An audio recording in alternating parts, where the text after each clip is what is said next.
Instituto Caminhos da Mata apresenta Degradação Ambiental e Viroses.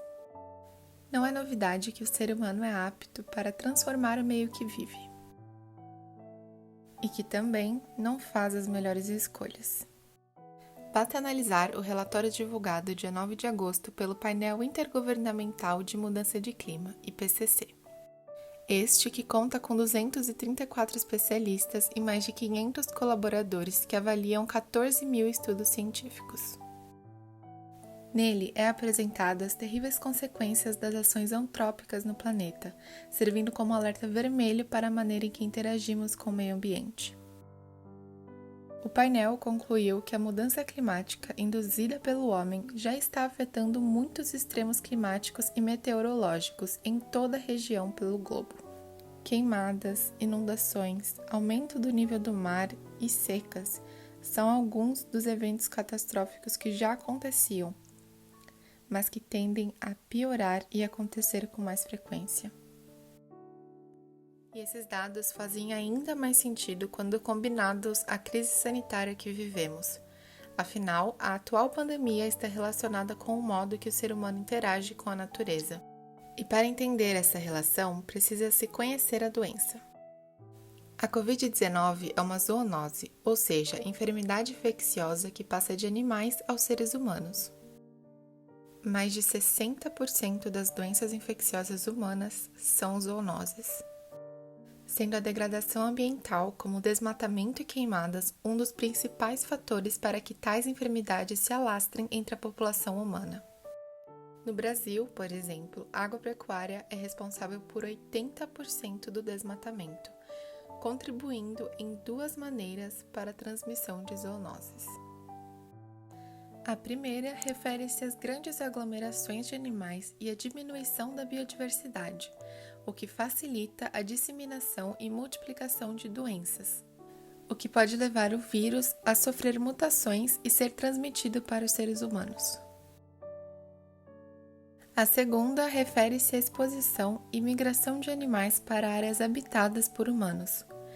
Uma vez que seus habitats são destruídos, a migração se apresenta como a melhor opção para continuar sua existência, podendo então ser transmissores diretos ou indiretos de enfermidades, visto que muitos silvestres são reservatórios de doenças. Assim, o próprio ser humano se expõe ao risco de se infectar com patologias que antes eram exclusivas às florestas. São várias as viroses que exemplificam o que foi descrito. Entretanto, trago a problemática do vírus Nipah. Conforme a revista National Geographic, em 1997, nuvens de fumaça pairavam sobre as florestas tropicais da Indonésia após a queimada de uma área com tamanho aproximado ao do estado americano da Pensilvânia, para expansão agrícola. Queimada essa que ainda foi agravada pela seca da época. Sufocadas pela névoa, as árvores não davam frutos, forçando a população de morcegos frugívoros a voarem para outros locais em busca de alimento, levando consigo uma doença mortal. Logo que os morcegos se assentaram nas árvores de pomares malaios, os porcos e suinocultores locais começaram a adoecer. Presume-se que depois de comerem frutas já mordiscadas pelos morcegos.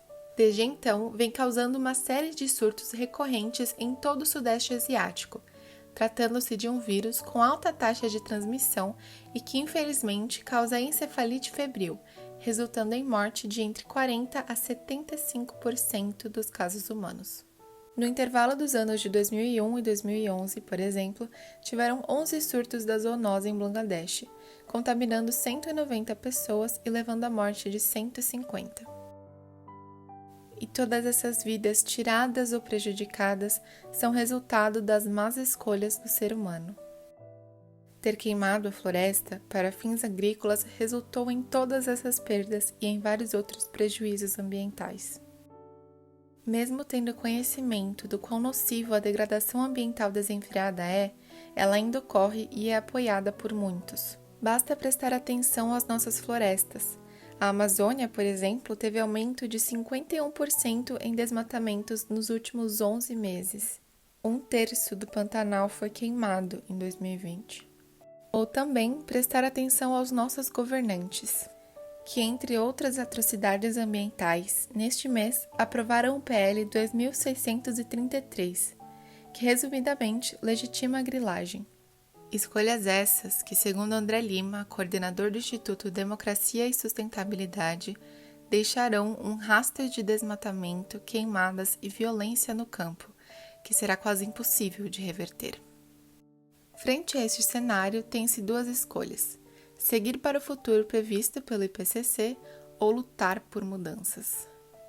Bom, se você ainda está aqui, acredito que irá optar pela segunda opção. Portanto, deixo algumas sugestões de como ajudar.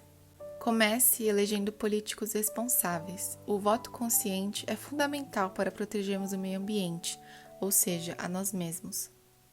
Reduza parcialmente ou integralmente o consumo de alimentos de origem animal. Continue estudando e pesquisando mais sobre o assunto. E não deixe de compartilhar essas informações. Toda iniciativa ajuda.